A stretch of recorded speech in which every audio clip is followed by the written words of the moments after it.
Howdy folks, and welcome back to War Thunder with the mighty Jingles, and it's time once again for air simulator battles. This is CrossHares in the beautiful Spitfire Mark XVI. Let's just take a moment to just stare in awe at one of the sexiest aircraft alive. That thing is amazing. Anyway, Spitfire Mark XVI. What is it? What do you need to know about it? Well, basically the Spitfire Mark XVI was exactly the same as the Spitfire Mark IX, one crucial difference. It had a different engine. The Mark XVI used the Merlin 266 engine, whereas the Mark IX used the Merlin 66. What was the difference? Well, the 266 was built in America by the Packard company, and it was optimized for low altitude performance. Unlike most of the other low altitude Spitfire variants, however, the Mark XVI did not have clipped wings. There were a couple of different variants of the Mark XVI. Early variants used the C wing, which was either fitted with four 20mm Hispano cannons, or two 20mm Hispanos and four 7.7mm machine guns. This version, here in War Thunder, uses the E wing, and instead it's fitted with two 20mm cannons and two 50 caliber machine guns. I have to admit, when the Mark XVI was first introduced into War Thunder, I took a look at the stats and thought, what's the point of this? It's just a Mark IX with a higher battle rating. And then took a closer look and realised that the two machine guns were actually 50 cal machine guns, and okay, yeah, that does actually make a bit of a difference. But what's going on in this sim battle here? There's an aircraft up ahead. Tell you what, let's actually turn some of the UI on. There you go, it's friendly. Generally speaking, when I do a sim battle replay like this, I have it in pilot view, so you can actually see the cockpit view. CrossHares flew this battle in virtual cockpit mode, however. So what I'm going to do this time around is, just for a more cinematic and panoramic view, I'm going to be playing most of this battle in third-person perspective like this, just to give you a better idea of what's going on around him. And also because it's a Spitfire and it's sexy as all hell, and if you're in cockpit view you can't actually see the beautiful aircraft, so here we go. Now, CrossHares does spend... I've never actually played on this Norway map, and there's a ferocious amount of flak around here, and it's mostly all coming up from the various different fleets of destroyers. CrossHares spends a lot of time at the beginning of this match just trying to find something to shoot at. Now, there are a couple of things that you can do in sim battle to help you identify. There's his virtual cockpit view. As you can see him, you say, oh, okay, well, there's a friendly aircraft there hit, so he's looking for something on the tail of that friendly aircraft. Nope, nothing there. He was hit by flak. And it does take him a while to actually locate his first enemy fighter. And he uses every trick in the book. I mean, aside from just looking around with the old Mark I eyeball, but you can see on this Norway map the amount of flak that's getting thrown up by the two various different opposing destroyer fleets is making it really, really difficult to actually spot an enemy. So he's checking the tail of friendly aircraft. He sees somebody down there manoeuvring violently. Well, maybe he's trying to shake a bandit on his tail, so he checks the tail of friendlies. Nope, nothing there. Has a look at the friendly destroyers and cruisers. What are they shooting at? If their flak guns are opening up, they've got to be shooting at something, right? So, yeah. And it does take him a while to actually find his first viable enemy target. What are those guys shooting at? There we go. There's his first bandit. Somebody's on the tail of that Typhoon.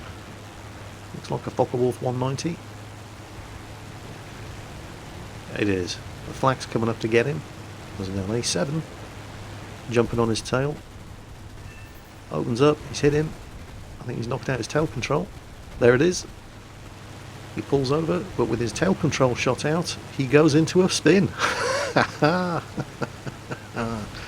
And at that kind of low altitude, there just isn't enough time to recover from the spin, so that is his first kill. I don't know about you lot, but I really do love watching these simulator battles.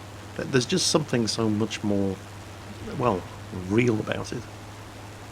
Particularly when you're watching somebody who really knows how to throw that aircraft around.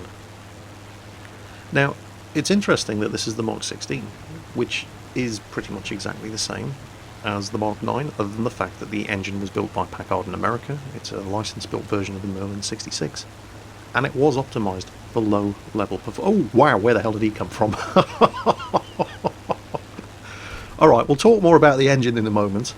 Right now, he's got another Focke-Wulf 190 to kill. Oh, he's hit him. Look at this flak. That's just ferocious. And he's gone into a spin as well. Oh, whoa, that was close. That was close. Put a cheeky burst into him at point blank range. He could have reached out and punched the pilot in the face at that kind of distance. But he's going down. He's not recovering from that spin. Whew. Yes, but anyway, as I was saying, Spitfire, essentially, in all respects other than the engine, a Spitfire Mark IX, and his first two opponents, and that looks like an ME410, but he doesn't have the speed to catch that guy. He's going to stall, he's going to have to break off. But yes, his first two opponents were Focke-Wulf 190s, and the Focke-Wulf 190, when it was first introduced, practically shut down all Royal Air Force fighter operations over occupied Europe.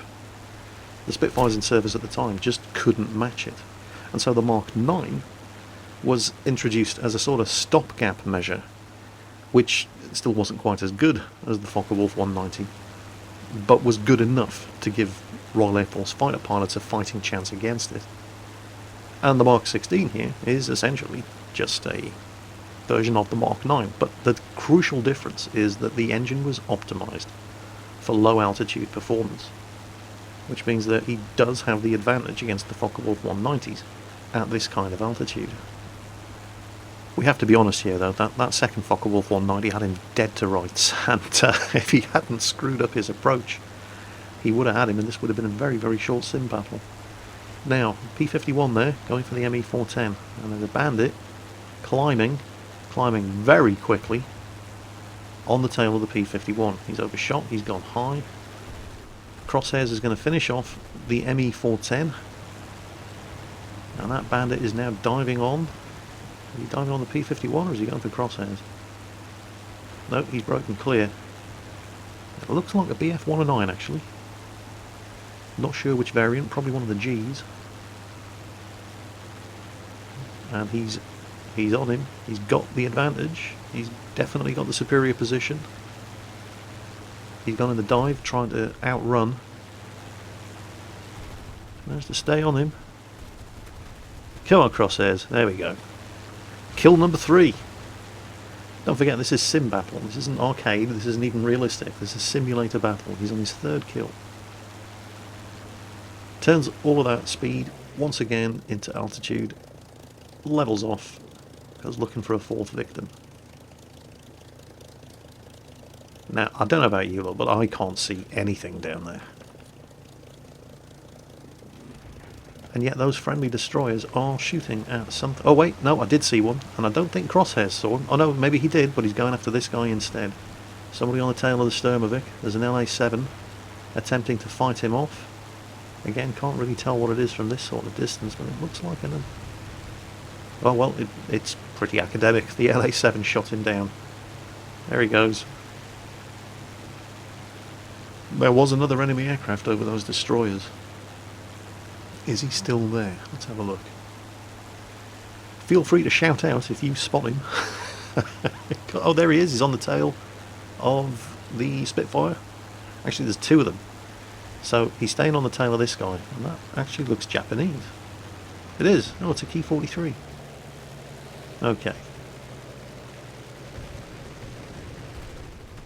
Come on, CrossHares. Come on. You can do it. Come on. No. Not today. Maybe. Perhaps. Actually, I think that's roughly at this point. He scores a couple of hits, but then he runs out of ammunition. But look at that flak. I mean, the Spitfire pilot up ahead, no, he's down. The Key 43 got him. But this is a friendly airfield, and CrossHares is going to attempt a combat landing. And yeah, the flak, I mean, that was pretty inevitable. You know what it's like in War Thunder. In the airspace around a friendly airfield, it's absolutely, or an enemy airfield, absolutely lethal. And that was a pretty impressive landing. It went from dogfight to landing in the space of 30 seconds. That's not bad at all. So he hasn't taken any damage, but his guns are dry. So he's landed, took a bit of a risk while under attack from an enemy Key 43, but the flak nailed him. He's put it down and he's waiting to rearm his guns. So we're going to skip ahead 30 seconds or so to when the ground crew finish servicing the aircraft and he once more takes to the air. Landing gear up. That LA-7B over there is coming in for a landing. We're going to see more of that LA-7 very, very shortly. Because it doesn't take CrossHares long at all to find his next enemy aircraft.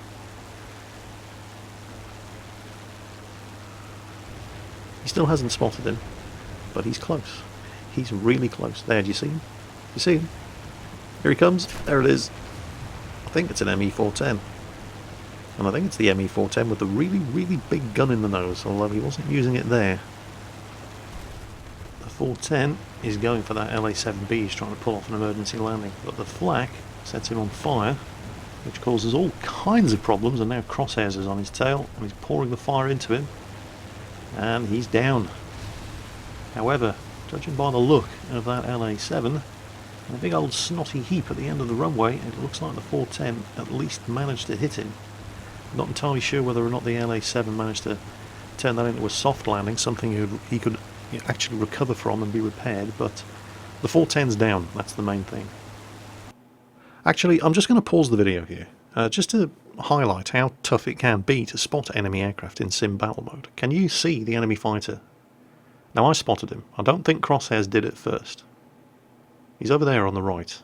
There, you see him? It's one of the reasons why I love watching sim battles. It's trying to analyse the thought processes of the guy actually flying the aircraft, because you can see how hard it is to actually spot a target. And it looks like what CrossHares is doing here is, once again, he's trying to use his teammates to spot aircraft for him, and he's following the progress of that P-51 up there. And I think it's only now he's looking ahead of the P-51 thinking, okay, what's that P-51 suddenly so interested in? And it's only now, I think, that he's actually spotted that speck off in the distance. P-51 is definitely going after that guy. And CrossHares has definitely spotted him there as well. There's a Typhoon diving on him as well. These are not good odds for that. I think it's a BF-109. Typhoon doing the old classic boom and zoom there. Dives on him, lets rip. I think the Typhoon actually shot these guys' flaps off. As you get closer here, you can see he's missing the flaps on his left wing. Absolutely the right way to handle the Typhoon in an engagement against a BF-109, especially a BF-109 is already occupied by two other fighters. Typhoon's a very powerful aircraft, but it is not a dogfighter. So the Typhoon went high. The BF-109 has got two, potentially three aircraft on him. You can guarantee that Typhoon will be setting up for another attack run. Unfortunately, the BF-109, well, he doesn't have a lot of options, but getting into a low-level turning dogfight with a P-51 Mustang and a Spitfire, while there's a Typhoon waiting to pounce on you from above, was probably the least attractive of the options available to him, and he's just lost control. And that is another kill for CrossHares. So how many is that now? There was two Focke-Wulf 190s, there was one ME-410, then Flak took the Key 43, there was another ME-410 after he took off, and now that BF-109. So 5 kills, he's already an ace. And don't forget, this is simulator battle. 5 kills in realistic would be impressive, but this is sim battle. Well, the next few minutes of the battle were pretty boring. There are not that many aircraft left on the enemy team. They've got a couple of Dornier 217s and I think 1 or 2 fighters. And CrossHares spends a lot of time, as you do in sim battles when it gets down to this kind of stage, just trying to find the enemy aircraft. So we're going to skip ahead a couple of minutes to when I first spot an enemy aircraft. CrossHares doesn't. I'm sitting here staring at the screen. No, he's up there, he's in front of you. Look, there he is. No, in front of you. For God, look. He's going to fly right past you, CrossHares. Pay attention. There he is. Oh my God. Yeah, he's seen him now. You can't blame him though. It is very, very difficult to actually spot something. there he goes. It's a Dornier 217. And this guy's tail gunners are going to give CrossHares some severe problems. Of course, CrossHares is also going to give him some severe problems, but look at the damage this guy takes before CrossHares finally puts him down. 20mm and 50 caliber fire finally sets him on fire. In fact, that's one engine leaking oil, one engine on fire, but this guy's tail gunner and a second engine on fire, there's no way he's recovering from that.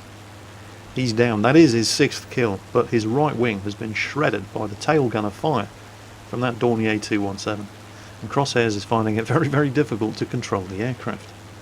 Let's have a quick look here. We'll cheat a little. We'll see exactly what's left. There's one enemy aircraft left. There's another Dornier 217. Check out the combat messages there. That was CrossHares' 6th kill in simulator battle on the Fjords operation map here in War Thunder.